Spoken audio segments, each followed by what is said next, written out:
Well, well. And here, when I first saw the initial teaser last week, I figured that Twilight's appearance in Generation 5 would have been saved for a season finale, hyping up fans for future episodes. And yet, lo and behold, we get her message in the second episode.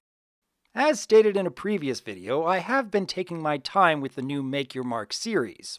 So at this point, I've only seen the first two episodes. And even though each story is still trying to focus on smaller issues that will have solutions by the end, the MLP staff are still putting in a lot of interesting tidbits that connect to a grander narrative, for which I sincerely appreciate the effort. Twilight talks about how magic is ever-changing, growing stronger than ever before, that Earth ponies have access to magic for the very first time.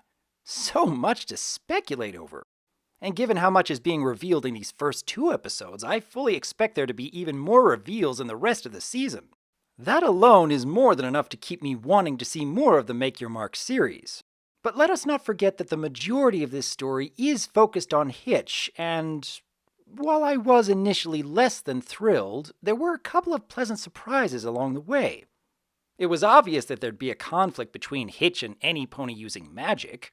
But when he was willing to take it all the way up to the crystals themselves, I was a little taken aback. Hitch has always been a very understanding and even patient character, and at first I was worried that the writers were going a little too far. But when Hitch himself decides that he shouldn't be taking such a risk by dividing the crystals rather than some other character demanding that he stop, it turned out to be a much better way of resolving the conflict. Hitch being the one to admit that he's scared and unsure, and with very good reason, was a welcome addition in my opinion. Plus, having that be the trigger for revealing Twilight's message was also a very nice touch.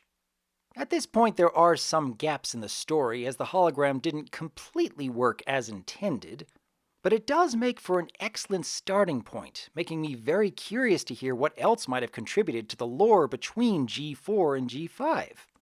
Opaline obviously wants the magic to grow even stronger, as apparently she once controlled all of the magic in Equestria, so I'm already itching to see what might happen next. What did each of you think, though?